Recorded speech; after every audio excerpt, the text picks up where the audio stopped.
Yay! Oh, looks like you're having a good time. Right, for those of you sitting there thinking, hello, is that Piers Brosnan doing a bit of stand-up there? Thanks very much. I get that a lot. It's always nice to hear though. Nice and flattering, thanks very much. For those of you sitting there thinking, hello? Is that Trigger from Only Fools? Fuck off, right? My self-esteem's already taken enough of a hammering, right? I'm realising very quickly I'm approaching 40. I've never been married. I'm still single, you know? And in the old days, people would come up to you and say, oh, just not met the right girl. Now they just come straight out with it. Not been married, what's up with your book or something? You know, and it doesn't help when you realise that I'm the creative manager for a major cosmetics company, which has got to be one of the gayest jobs there is, right? I'm surrounded by men who basically scream, we need more purple! You know, all the fucking time! Jesus, you know? And I only took the job because I thought, well, I was going to get to work with lots of attractive women, you know? And I do. But they really are attractive, like really super hot. And that's not working out as well either, because it's quite distracting. Do you know what I mean? When I say it's quite, you know what I mean? You know what I mean, you know. To give you an idea, right, I imagine my work is one of the few places where the toilet roll runs out quicker in the men's loo than it does in the ladies. Do you know what I mean? That's what I'm saying. But also because it's the beauty industry, they're all really thin. They're all really skinny. And I don't like skinny women, which might sound a bit harsh, as I am a little bit on the slender side myself. But it's a practical reason. I did once have sex with a size 0 girl, and we almost started a fire. Like 2 little sticks, just rubbing away. It was actually quite bad. Dinner was cheap though, that was a plus. That's good. But so I do meet women. I get the chance to meet women, there are lots of chances, but I just don't get the chance to build up a sort of an intimacy with these women, you know? Because like a lot of guys, I'm scared of the C word, chlamydia. And nowadays you've got to be careful, right? I won't have sex with less than 3 condoms. Absolutely not.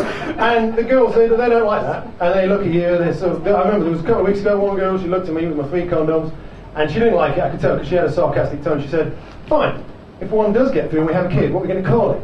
I said, bloody hell, love, if one gets out of here, I'm calling him Houdini.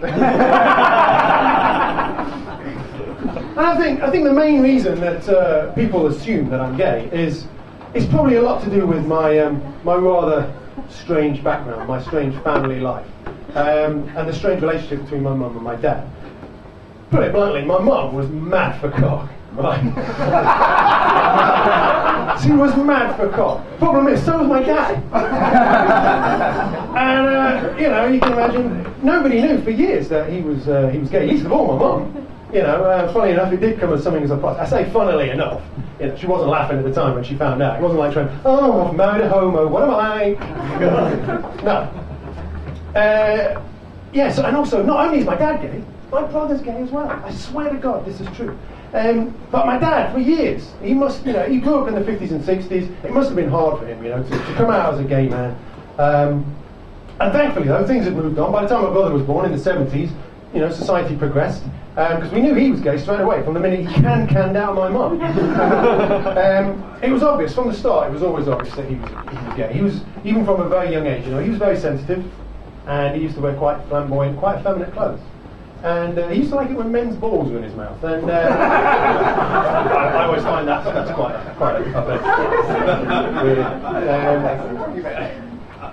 yeah. Balls in his mouth, and then yeah. So no, being the son of a gay man has its advantages and its disadvantages. All right. Advantage being I can accessorize like a god. You shouldn't wear stripes under any circumstances. No stripes for you. One of the disadvantages is I know fuck all about football. Right? Seriously, not a thing. Guy comes up to me and says, "Who do you fancy for the game on Saturday? London Derby." I'll say, "Oh, it's." London versus Derby, is it? I don't know. Are Derby any good? Could they beat London? You know, it's kind of stress. I fear, you know, that sort of question, spontaneous questions about football. I have no idea about the answer. It's kind of stressful. It's so stressful. Girls, to give you an idea, right? It's kind of like parallel parking on a busy high street, right? It's that level of stress for you guys. And you know, at the age of almost age of 40, I can't suddenly say, what does 442 mean? Eh? And what the fuck is a nutmeg? right? Where I come from, in my world, nutmeg is just a warmer tone of brown. We need more nutmeg. Anyway, that's pretty much the end of my tale of woe. But ladies, if you do want to meet up afterwards, maybe have a drink. Mine's a pina colada. I mean, pint of lager. Sorry, thanks a lot, and God bless you.